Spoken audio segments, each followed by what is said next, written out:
Hello नमस्ते विद्यार्थी मित्रों। આગળના લેક્ચરમાં આપણે સ્વાધ્યાય 5.1 કમ્પ્લીટ કર્યું।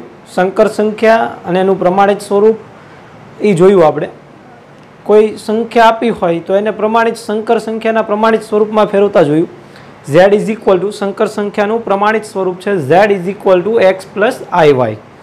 ઓકે, તો હવે આપણે જોઈએ नेक्स्ट टॉपिक है आर्गंड आकृति और ध्रुवीय स्वरूप। आर्गंड आकृति एटले संकर संख्यानु XY समतल में निरूपण। XY समतल नी अंदर संकर संख्या ने आपणे दर्शावीए एटले ए आर्गंड आकृति थई गई। अने ध्रुवीय स्वरूप ए आगळ आपणे जोईए। चलो पहला तो कोई एवुं कही दीए कि संकर संख्या Z is equal to x plus iy है। संकर संख्या Z is equal to x plus iy तो एने आपणे क्रमयुक्त जोड़ स्वरूपे लखवू होय, जो एने XY क्रमयुक्त जोड़ स्वरूपे लखवू होय तो नाम लखी शकाय कि Z is equal to x, y बराबर। Z is equal to x, y तो आ एक क्रमयुक्त जोड़ थई एटले कि XY समतलनुं बिंदु छे x, y तो एने आपणे दर्शावीए आकृति में XY समतल में संकर संख्या ने दर्शावीए तो आ रीते दर्शावी शकाय। जो तमे जाणो छो आ x अक्ष छे, आ y अक्ष छे। अहींया उगम बिंदु O00, आ y डैश अने आ x डैश। धारो के अहींया कोई x छे, आटलुं अंतर x छे अने आटलुं अंतर y छे, बराबर। तो XY बिंदु ने आपणे समतल में दर्शाववुं होय तो कई रीते दर्शावीए तो कि आ x अने y ने भेगुं थाय एटले अहींया आगळ मळे। तो आ जे बिंदु छे Z आपणे एने P ऑफ x, y कही दीए। तो आ संकर संख्या छे Z is equal to x plus iy एने आपणे क्रमयुक्त जोड़ स्वरूपे लख्युं अने पछी एने आकृति XY समतल में दर्शाव्युं। तो हवे अहींया आगळ हुं लखी नाखुं कि Z P of Z x, y એટલે p ऑफ z। तो आ एक जे मळ्युं आपणने समतल XY समतल ई कोण छे तो के संकर समतल अथवा तो आर्गंड समतल। केवुं कहेवाय एने? आर्गंड समतल। वधारे वात करीए तो उगम बिंदुथी z नुं अंतर जे छे, उगम बिंदुथी z नुं अंतर जोईए, बराबर। तो आ अंतर जे छे ई कोण हशे तो के r, अने r एटले मोड z। संकर संख्यानुं मान छे ई उगम बिंदुथी z नुं अंतर थशे। याद राखजो कि r is equal to mod z। Mod z कोण छे ई आपणे आगळ भणी गया, संकर संख्यानुं मानांक। हवे संकर संख्या x प्लस iy होय तो एनुं मानांक mod z is equal to शुं थाय? Mod z is equal to under root वास्तविक भागनो वर्ग वत्ता काल्पनिक भागनो वर्ग, बराबर। तो आ जे छे ई वास्तविक अक्ष है अने आ काल्पनिक अक्ष कोना माटे? संकर समतल माटे। वास्तविक अक्ष अने काल्पनिक अक्ष। तो उगम बिंदु थी z नु अंतर जे छे एटले के उगम बिंदु थी p x, y नु अंतर छे ई केटलुं थशे? r is equal to mod z, बराबर। तो हवे आ आपणे जोयुं के z is equal to x plus iy नु आर्गंड समतल संकर संख्या जे छे एनु आर्गंड आकृति में निरूपण कर्युं आपणे। हवे अनुबद्ध संकर संख्या, हवे जो z is equal to x plus iy होय तो एनी अनुबद्ध संकर संख्या आपणे भण्या हता कि अनुबद्ध जे छे, अनुबद्ध संकर संख्या जोई गया आपणे आगळ कि अनुबद्ध संकर संख्या z is equal to x plus iy होय तो एनी अनुबद्ध कोण थाय तो कि z is equal to x minus iy थई जशे। એટલે કે કાલ્પનિક ભાગ જો ધન હોય તો ઋણ થાય અને ઋણ હોય તો ધન થાય। કાલ્પનિક ભાગ, વાસ્તવિક ભાગમાં કોઈ ફેર પડશે નહીં। એટલે અનુબદ્ધ સંકર સંખ્યા x પ્લસ iy હોય તો એનું થઈ જશે x માઇનસ iy। હવે એનું આર્ગંડ આકૃતિમાં જોઈએ તો હું અહીંયા જ દર્શાવી દઉં। આ જ આકૃતિમાં આપણે જોઈ લઈએ તો z છે, x છે એ એમનામ રહેશે ધન, પણ y છે એ કેવો થઈ જશે ઋણ, એટલે અહીંયા માઇનસ y આવશે, बराबर। तो एनु प्रतिबिंब जे छे अहींया आगळ मळशे अने आरसी प्रतिबिंब कहेवाय। शुं कहेवाय? वास्तविक अक्ष ने सापेक्ष आरसी प्रतिबिंब। અનુબદ્ધ સંકર સંખ્યા zx, -y. તો હવે તમને એટલી ખબર પડી છે કે જો પ્રથમ ચરણમાં કોઈ સંકર સંખ્યા હોય તો એનું પ્રતિબિંબ આરસી પ્રતિબિંબ ક્યાં મળશે? ચોથા ચરણમાં. ક્યાં મળશે? પ્રથમનું ચોથા ચરણમાં. અને જો બીજામાં હોય તો એનું આરસી પ્રતિબિંબ ક્યાં મળશે? ત્રીજા ચરણમાં. આવો પ્રશ્ન પણ કદાચ પૂછી શકાય કે પ્રથમ ચરણમાં z = x + iy છે તો એનું આરસી પ્રતિબિંબ ખાલી જગ્યા ચરણમાં મળે. ક્યાં મળે? ચોથામાં. બીજાનું ત્રીજામાં. ઓકે, અને ત્રીજાનું બીજામાં, ચોથાનું પહેલામાં. તો આ રીતેનું આરસી પ્રતિબિંબ નક્કી થાય અનુબદ્ધ સંકર સંખ્યા પરથી. તો આ જોયું આપણે અનુબદ્ધ સંકર સંખ્યાનું આર્ગણ આકૃતિમાં નિરૂપણ. બરાબર.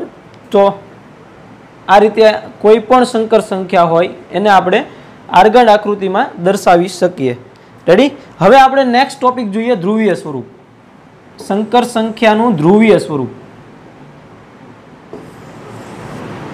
હવે ધ્રુવીય સ્વરૂપ એટલે શું એના માટે પાછા આપણે એક આકૃતિ દોરીએ, આર્ગણ સમતલ.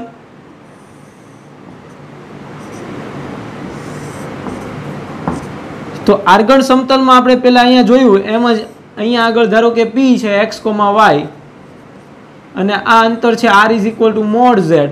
હવે ધ્રુવીય સ્વરૂપ એટલે કોઈ સંકર સંખ્યા છે x અક્ષની ધન દિશા સાથે, સાંભળજો, x અક્ષની ધન દિશા સાથે થીટા માપનો ખૂણો બનાવે. તો તમે ત્રિકોણમિતિમાં ભણી ગયા આગળ એકમ વર્તુળ, 10મા ધોરણમાં પણ ભણી ગયા એકમ વર્તુળ. તો એકમ વર્તુળ જે છે એમાં p છે એ x, y પણ ખરેખર ત્યાં છે શું? cos θ, sin θ. પણ એ છે r cos θ, r sin θ.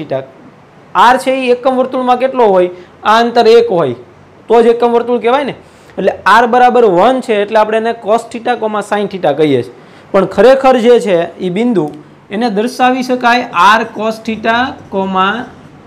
r sin θ વડે દર્શાવાય.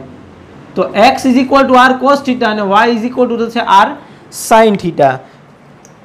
ચલો, તો ધ્રુવીય સ્વરૂપ જોવા માટે પહેલા આપણે લઈએ, ધારો કે x = r cos θ અને y = r sin θ. હવે એનું આપણે સંકર સંખ્યામાં નિરૂપણ કરીએ. એટલે z = x બરાબર આપણે x + iy છે. સંકર સંખ્યા zx + iy. તો એનું z = r cos θ + ir sin θ લખાશે. ir sin θ. તો તેથી z = r કોમન નીકળી જાય એટલે cos θ + r કોમન નીકળી ગયો એટલે i sin θ. તો આ જે છે એ કોણ છે? તો કે સંકર સંખ્યાનું ધ્રુવીય સ્વરૂપ.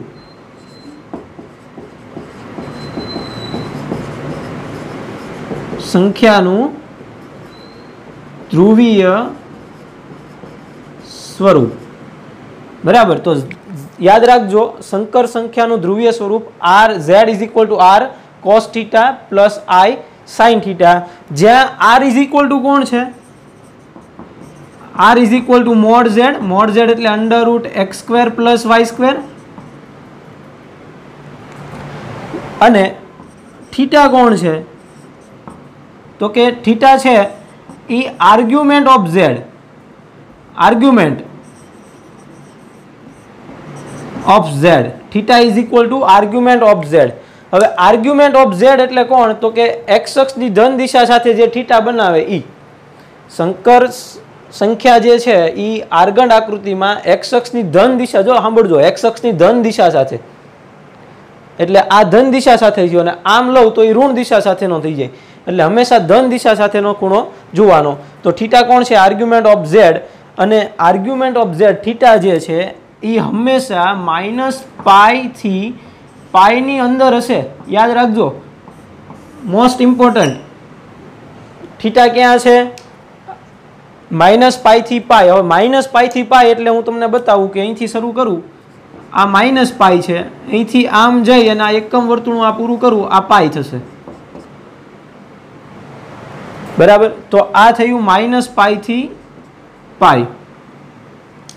એટલે હવે આપણે એટલું યાદ રાખવાનું કે જો થીટા છે એ પહેલા ચરણમાં હોય તો સીધું થીટા = આર્ગ્યુમેન્ટ ઓફ z. બરાબર. હવે એ થીટા મેળવવા માટે પાછું આપણે અહીંયા જઈએ કે x ઇઝ ઇક્વલ ટુ કોણ છે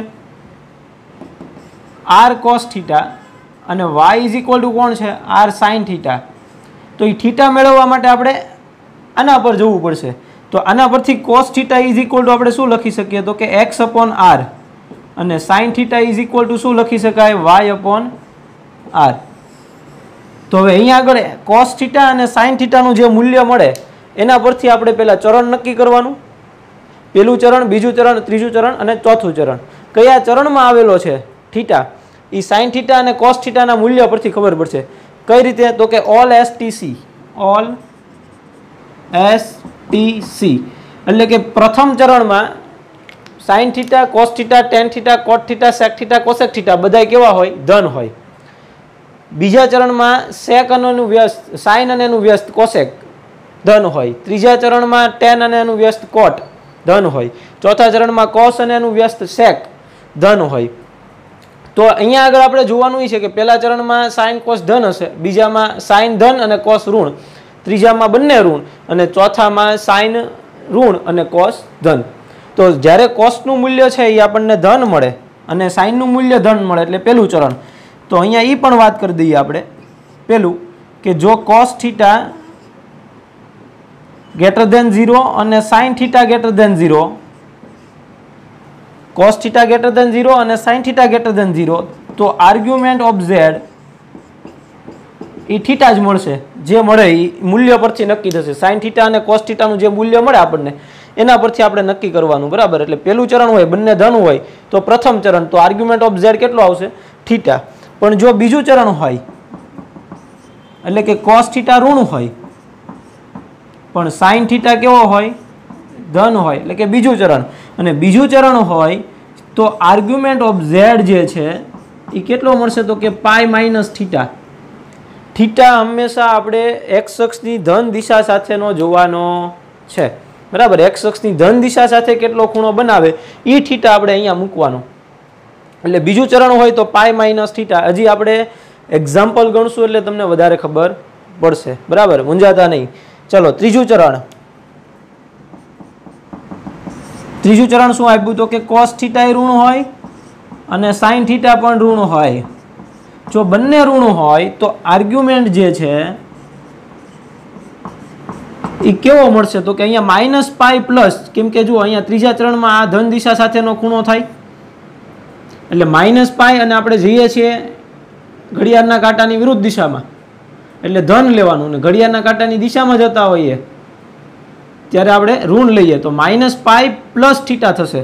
એટલે માઇનસ પાઈ પ્લસ થીટા. જો ત્રીજું ચરણ હોય તો શું લેવાનું માઇનસ પાઈ પ્લસ થીટા. અને ચોથું ચરણ હોય એટલે કે cos થીટા ધન હોય અને sin થીટા ઋણ હોય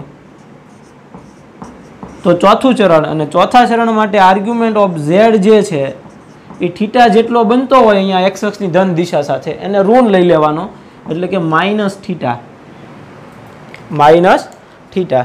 તો આ રીતે પેલા થીટા મેળવવાના આર્ગ્યુમેન્ટ ઓફ z. એ થીટાની કિંમત જે મળે આપણને એ થીટા આપણે ક્યાં મૂકશું અહીંયા આગળ, એટલે એનું ધ્રુવીય સ્વરૂપ ફાઇન થશે. એટલે ધ્રુવીય સ્વરૂપ મેળવવાનું કીધું હોય x z is equal two x plus iy નું, તો એ ધ્રુવીય સ્વરૂપ મેળવવા માટે પહેલા એનું માનાંક એટલે r મેળવવાનું, પછી થીટા મેળવવાનો એટલે કે આર્ગ્યુમેન્ટ ઓફ z મેળવવાનો. એ ચરણ પરથી નક્કી થશે. એ થીટા જે મળે એ તમારે ક્યાં મૂકવાનો અહીંયા આગળ. એટલે આખું જે આપણને ફોર્મ મળશે z is equal to r cos theta plus i sin theta એ કોણ થશે સંકર સંખ્યાનું ધ્રુવીય સ્વરૂપ. Okay, clear. ફરીવાર આર્ગન આકૃતિ એટલે z is equal two x plus y છે એનું પેલા ક્રમયુક્ત જોડ છે એ ફાઇન્ડ કરવાની. એટલે x, y માં લખવાનું, એને દર્શાવો આર્ગન આકૃતિમાં, પછી ઉગમ બિંદુથી અંતર બતાવી દો એટલે એ આર્ગન આકૃતિ ફાઇન્ડ થઈ ગઈ. હવે આર્ગન આકૃતિમાં જો અનુબદ્ધ સંકર સંખ્યાનું કીધું હોય, કોઈ સંખ્યા હોય એની અનુબદ્ધ સંકર સંખ્યા અથવા તો આરસી પ્રતિબિંબનું કહે, પહેલું ચરણ હોય તો પહેલા ચરણમાં હોય z તો એનું આરસી પ્રતિબિંબ ક્યાં મળશે ચોથા ચરણમાં, ચોથામાં હોય તો પહેલામાં, બીજામાં હોય તો ત્રીજામાં, ત્રીજામાં હોય તો બીજામાં. તો એ રીતે એનું આરસી પ્રતિબિંબ નક્કી થશે અનુબદ્ધ સંકર સંખ્યાનું. અને ધ્રુવીય સ્વરૂપ, ધ્રુવીય સ્વરૂપ માટે ફર્સ્ટ જોવાનું કે p બિંદુ છે x, y કોણ છે તો કે x બરાબર r cos થીટા અને y બરાબર r સાઇન થીટા, બરાબર. તો એના પરથી આપણે પેલા આર મેળવી લેવાનો. આર ક્યાંથી મળશે? તો કે ઝેડ જે આપ્યો છે એનું માનાંક મોડ ઝેડ. મોડ ઝેડ એટલે વાસ્તવિક ભાગનો વર્ગ વત્તા કાલ્પનિક ભાગનો સ્ક્વેર. પછી મોડ ઝેડ મળી જાય પછી થીટા મેળવવાનો. થીટા માટે સાઇન થીટા અને કોસ થીટા ફાઇન્ડ કરવાનું. સાઇન થીટા અને કોસ થીટા ફાઇન્ડ કરવા માટે અહીંયા પહેલા સૂત્ર જોયું આપણે કે x upon r. Cos theta એટલે એક્સ અપોન આર અને સાઇન થીટા એટલે વાય અપોન આર. હવે સાઇન થીટા અને કોસ થીટાનું મૂલ્ય મળી જાય એના પરથી આપણને ચરણ નક્કી થઈ જાય. પ્રથમ ચરણ, બીજું, ત્રીજું કે ચોથું. જો પેલા ચરણમાં હોય તો જે થીટા એઝ ઇટ ઇઝ મળતો હોય ધન દિશા સાથે એ લઈ લેવાનો. બીજા ચરણમાં હોય તો પાઈ માઇનસ લેવાનું. ત્રીજામાં હોય તો માઇનસ પાઈ પ્લસ થીટા લેવાનું. અને ચોથામાં મળે તો માઇનસ થીટા લેવાનું. રેડી? ચલો હવે એના રિલેટેડ એક્ઝામ્પલ છે એ આપણે ફાઇન્ડ કરીએ. ચલો તો સ્વાધ્યાય 5.2 નો દાખલા નંબર 1 એમાં શું કીધું કે z is equal two -1 minus i√3. એટલે એને આપણે પહેલા પ્રમાણિત સ્વરૂપ સાથે સરખાવીએ તો z is equal two x plus iy સાથે સરખાવતા તો x બરાબર કેટલા છે? તો કે -1 અને y બરાબર -√3. x પ્લસ iy સાથે સરખાવો એટલે x બરાબર -1 ને પ્લસ અહીંયા માઇનસ છે એટલે -√3 y બરાબર. તો xy મળી ગયો. એટલે હવે આપણે મેળવીએ r. મેળવવાનું શું કીધું આપણને? પહેલો અને બીજો દાખલો એના માટે આપણને એવું કીધું કે સંકર સંખ્યાનો માનાંક અને એનો કોણાંક મેળવવાનો કીધો છે. તો માનાંક એટલે r is equal to mod z. આપણે આગળ જોયું હમણાં થિયરીમાં એ મુજબ જ કે અંડર રૂટ વાસ્તવિક ભાગનો વર્ગ એટલે -1 સ્ક્વેર પ્લસ 1 અને -√3 સ્ક્વેર 3. તો ઇઝ ઇક્વલ ટુ √4. તો therefore r is equal to mod z is equal two કેટલા આવશે? 4 નું વર્ગમૂળ 2. તો અહીંયા આપણને r મળી ગયો. હવે આપણે જોવાનું છે કોણાંક. તો કોણાંક માટે પહેલા આપણે કોસ થીટા અને સાઇન થીટાના મૂલ્ય મેળવવા પડશે. તો કોસ થીટા અને સાઇન થીટાના મૂલ્ય x is equal to r cos theta પરથી અને y is equal to r sine theta પરથી મળશે. તો અહીંયા આગળ cos theta is equal two લખી શકીએ x અપોન r અને sine theta is equal two થશે y અપોન r. તો x અને y નું મૂલ્ય આપ્યું છે, r નું મૂલ્ય આપણને મળ્યું છે. તો cos theta is equal two x એટલે -1 અને r મળ્યો આપણને 2. તો અહીંયા આગળ -1/2 મળે એટલે કે <0.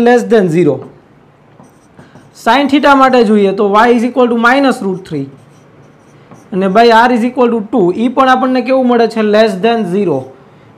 તો કયું ચરણ થયું? તેથી થીટા એ તૃતીય ચરણમાં હશે.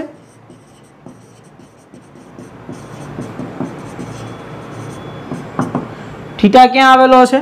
તૃતીય ચરણમાં. હવે ત્રીજા ચરણમાં આવેલો હોય બરાબર તો એના માટે જે કોણાંક છે આર્ગ્યુમેન્ટ ઓફ z એ કેટલો મળશે? તો કે ત્રીજા ચરણ માટે હમણાં આપણે કીધું આગળ કે -π પ્લસ થીટા લેવાનું. તો -π પ્લસ થીટા. હવે થીટા છે અહીંયા માઇનસથી ચરણ દર્શાવે, ત્રીજું ચરણ છે. તો હવે કોસનું મૂલ્ય 1/2 ક્યારે થાય અને સાઇનનું મૂલ્ય √3/2 ક્યારે થાય એ તમને ખબર હોવી જોઈએ. તો ક્યારે થાય? તો કે બંનેનું મૂલ્ય π/3 થાય એટલે આર્ગ્યુમેન્ટ ઓફ z -π પ્લસ π/3 થશે. તો તેથી argument of z is equal two આનું લસા લઈએ -2π પ્લસ -3π પ્લસ π એટલે -2π/3. ચલો તો આ રીતે આર્ગ્યુમેન્ટ મેળવવાનો અને માનાંક મેળવવાનો સંકર સંખ્યાનો. બીજો દાખલો જોઈએ તો એમાં પણ પહેલા આપણે z is equal two x plus iy સાથે સરખાવશું. સાથે સરખાવતા x બરાબર મળશે -√3, y બરાબર મળશે 1, i નો સહગુણક 1 છે. તો તેથી r is equal to mod z is equal to under root -√3 નો સ્ક્વેર એટલે 3 પ્લસ 1 નો square 1 is equal to under root 4. Therefore r is equal to mod z is equal to 2. તો r બરાબર કેટલા મળી ગયા આપણને? 2 બરાબર.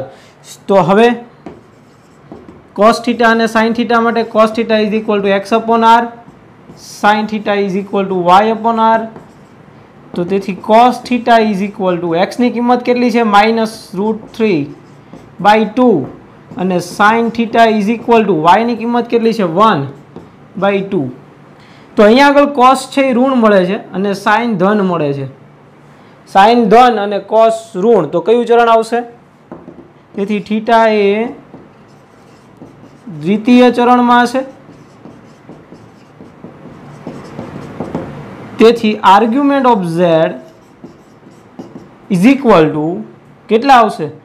તો કે માઇનસ પાઈ માઇનસ કીધું ને આપણે, બીજા ચરણ માટે શું કીધું? Pi minus theta.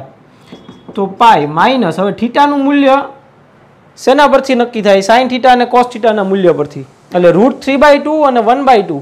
હવે સાઇનનું મૂલ્ય, કોસનું મૂલ્ય √3/2 ક્યારે થાય અને સાઇનનું મૂલ્ય 1/2? તો એ બે એક જ જગ્યાએ થવાનું, π/6 છે. તો થીટા ઇઝ ઇક્વલ ટુ π/6. તો તેથી argument of z is equal two, અહીંયા લસા લઈએ એટલે 6π - π એટલે 5π/6.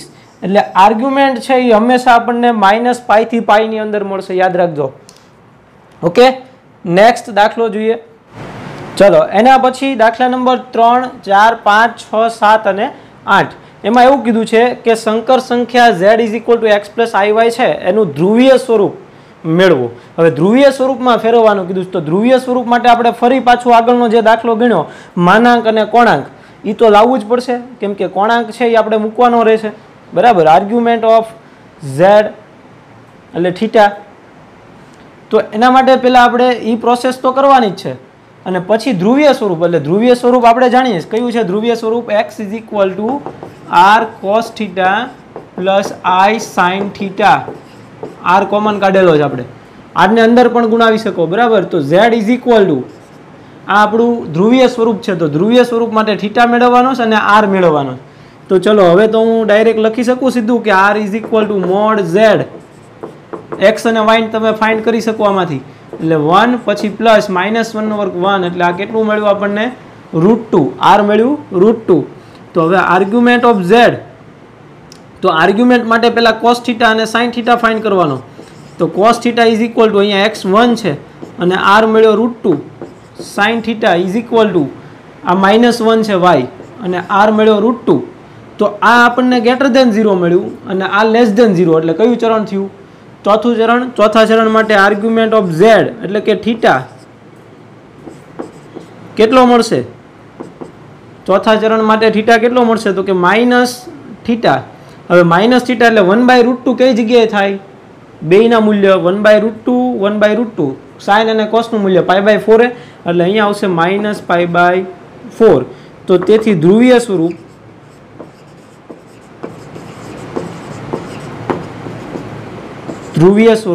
કેવું આવશે? તો કે z is equal to r. r કેટલો છે? અહીંયા મૂકવાની કિંમત √2 cos √2 ઇન્ટુ cos થીટા કેટલો મળ્યો? -π/4 પ્લસ i sin થીટા કેટલો મળ્યો? -π/4. તો તેથી z ઇઝ ઇક્વલ ટુ, હજી સાદુરૂપ આપું તો આમ લખી શકાય √2 ઇન્ટુ cos. હવે cos છે યુગ્મ વિધેય. યુગ્મ વિધેય હોય તો માઇનસ ગળી જાય એટલે અહીંયા આવશે π/4 અને અયુગ્મ વિધેયમાં માઇનસ છે એ ઓકી કાઢે એટલે 12 આવે. તો આ થીટામાંથી માઇનસ ક્યાં આવી આવશે? 12. એટલે અહીંયા -i sin π/4. તો આ જે મળ્યું આપણને કોણ થયું? ધ્રુવીય સ્વરૂપ. યાદ રાખજો, યુગ્મ વિધેયમાં માઇનસ થીટા હોય તો એ 12 આવશે, સોરી ગળી જશે એટલે પ્લસ થઈ જશે, અને જો અયુગ્મ હોય તો એ 12 આવશે. રેડી? તો આ રીતે ધ્રુવીય સ્વરૂપ ફાઇન્ડ કરવાનું છે. નેક્સ્ટ જોઈએ દાખલા નંબર 4. તો 4 અને 5 જાતે ગણશો તમે. રેડી? હોમવર્કમાં હોમવર્ક. ચલો, હોમવર્ક થઈ જશે? ન થાય તો કેજો. ચલો, દાખલા નંબર 6. એમાં z ઇઝ ઇક્વલ ટુ આપણને -3 આપ્યા, ખાલી -3 વાસ્તવિક સંખ્યા આપી છે. જોજો, તો હું -3 એટલે આમ લખી શકું -3 + 0i અથવા તો i0 લખી શકાય ને. એટલે x બરાબર -3 અને y બરાબર 0. તો આર ઇઝ ઇક્વલ ટુ મળશે આપણને mode Z is equal to under route આ કેટલું મળશે 9 પ્લસ 0 એટલે 3 જ મળશે આપણને આર. આર કેટલો મળ્યો 3. તો હવે cos theta is equal two -3/x બરાબર -3 છે અને y બરાબર 0 છે તો -3/3 એટલે કેટલા થયા -1 એ કેવું મળ્યું <0 અને sin theta is equal two 0/3 એટલે 0. હવે આમ જોઈએ તો આ -1 ને આ 0 મળ્યું તો ઓબ્વિયસલી આર્ગ્યુમેન્ટ છે એ કેટલો થશે એ આમ નામ ખબર પડી જશે કે આર્ગ્યુમેન્ટ છે એ પાઈ થશે. કેટલો થશે પાઈ. એટલે જો આર્ગ્યુમેન્ટ પાઈ મળે તો ધ્રુવીય સ્વરૂપ જે છે એ z is equal to r છે એ કેટલો મળ્યો આપણને 3 into cos pi plus i sine બરાબર. પાઈ આગળ -1 હોય કોસનું મૂલ્ય અને પાઈ આગળ 0 હોય સાઇનનું મૂલ્ય બરાબર. -1 છે ને આ 0 છે એટલે એ ક્યાં મળે 180 એટલે કે પાઈ આગળ. એટલે ઓબ્વિયસલી આપણું ધ્રુવીય સ્વરૂપ છે એ કેવું થશે z is equal to 3 into cos pi માઇન પ્લસ આઈ સાઇન પાઈ. એ જ રીતે અહીંયા આગળ સેમ દાખલો x√3 આપ્યું છે y1 આપ્યું છે ગણી નાખવાનું. પછી 8મું દાખલું ગણાવી દઉં આ હોમવર્કમાં. સરસ. તો અહીંયા આગળ જુઓ તમે તો આને આપણે આમ લખી શકાય કે z is equal to 0 plus i x plus i સ્વરૂપમાં જોવા જઈએ તો 0 પ્લસ આઈ થઈ ગયું. હવે 0 પ્લસ આઈ એટલે r is equal to under route 0 plus 1 એટલે 1. r કેટલો મળશે 1 અને કોસ થીટા જોઈએ તો 0/1 એટલે 0 અને સાઇન થીટા જોઈએ તો 1/1 એટલે 1. તો સાઇન થીટા 1 અને કોસ થીટા 0 ક્યાં હોય 90 π/2 સીધું જ છે. તો તેથી આર્ગ્યુમેન્ટ છે એ કેટલો મળ્યો થીટા